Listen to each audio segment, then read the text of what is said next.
ଗଞ୍ଜେଇ ବେପାରୀ ଗଞ୍ଜେଇ ଚୋରାଚାଲାଣ ପାଇଁ ଦିନକୁ ଦିନ ନୂଆ ନୂଆ ରାସ୍ତା ଆପଣାଉଥିବା ବେଳେ ପୋଲିସ ଆଖିରେ ଧୂଳି ଦେବା ପାଇଁ ଦାମୀ ଗାଡ଼ି ବ୍ୟବହାର କରୁଥିବା ଦେଖିବାକୁ ମିଳୁଛି। ଦାମୀ ଗାଡ଼ି ଦେଖି ପୋଲିସ ଚେକିଂ କରିବ ନାହିଁ ବୋଲି ଭାବିବା ଏବେ ଚୋରା ଗଞ୍ଜେଇ ଚାଲାଣ ଚୋରଙ୍କ ପାଇଁ ଭୁଲ ପ୍ରମାଣିତ ହୋଇଛି। ଥାର ଭଳି ଏକ ଦାମୀ ଗାଡ଼ିରେ ଗଞ୍ଜେଇ ଚୋରା ଚାଲାଣ କରୁଥିବା ବେଳେ ପୋଲିସ ହାତରେ ଧରା ପଡ଼ିଛନ୍ତି ଦୁଇ ଗଞ୍ଜେଇ ବେପାରୀ।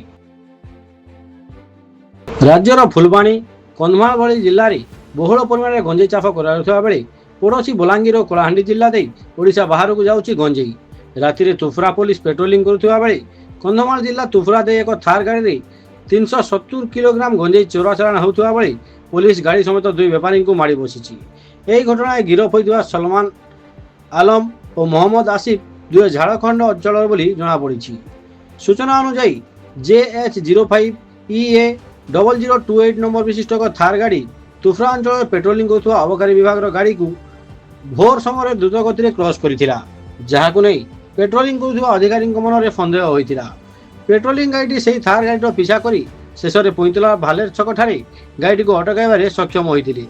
ଗାଡ଼ିର ଯାଞ୍ଚ ସମୟରେ ଗାଡ଼ିରୁ 370 କେଜି ଗଞ୍ଜେଇ ମିଳିଥିଲା, ଯାହାର ଆନୁମାନିକ ମୂଲ୍ୟ 37 ଲକ୍ଷ ଟଙ୍କା ହେବ ବୋଲି ଅବକାରୀ ବିଭାଗ ପକ୍ଷରୁ ସୂଚନା ଦିଆଯାଇଛି।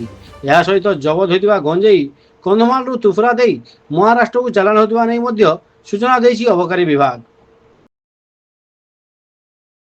आमर गोटे एनडीपीएस डिटेक्ट करने गोटे टीम फॉर्मेशन कराइला जो सदर इन्स्पेक्टर जयदेव प्रधान, मोबाइल इन्स्पेक्टर सुशांत प्रधान तांकु नहीं कि से टीम फॉर्मेशन कराइला एवं ये टीम सकाळ आमर 4टा बेलू जेहेतु तुसरा देकी आमर गंजेई रूटा सेठी पेट्रोलिंग करथिले।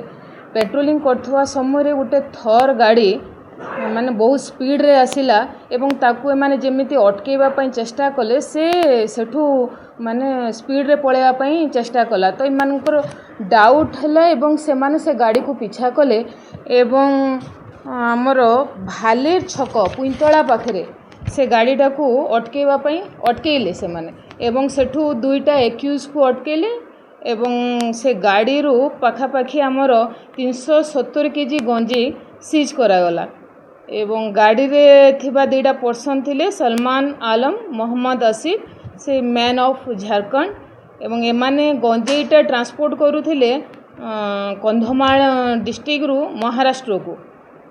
गाड़ी रे से approximate value of the ganja is 37 lakh और व्हीकल रो तार अप्रोक्सीमेट वैल्यू 20 लाख। टोटल हमर सीजर वैल्यू हला 57 लाख। से दुई जन को आमर एनडीपीएस एक्ट रो 20B सेकेंड आई सी हिसाब रे गोटे केस रुजु कराई एवं एक्यूज दुई जन को आज कोर्ट फॉरवर्ड करा हो। नाई माने कंप्लीटली नुआ आम प्रथम थर पाइछु सेटा पूर्व या नारे कौन केस रुजु करा है नहीं।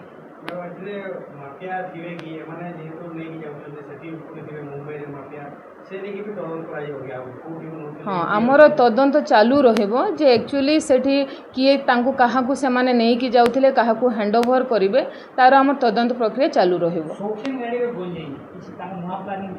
हाँ से माने लोकंकर गोटे से माने विभिन्न प्रकार उपाय सब चिंता करिकी गाड़ी रे ट्रांसपोर्टिंग करती जो द्वारा से माने धरा पड़िबे नाही। तो थार गाड़ी को सहजरे समस्त लोक आइडेंटिफाई करिवेनी जे एथिरे गंजेई ट्रांसपोर्ट होतबो सेति केतबेले ट्रैक्टर रे जाए केतबेले थार रे जाए केतबेले पौड़ गाड़ी रे जाए केतबेले आंबो गाड़ी रे जाए माने थार गाड़ी रे नहीं कि जाउथिले फांकीबा पई।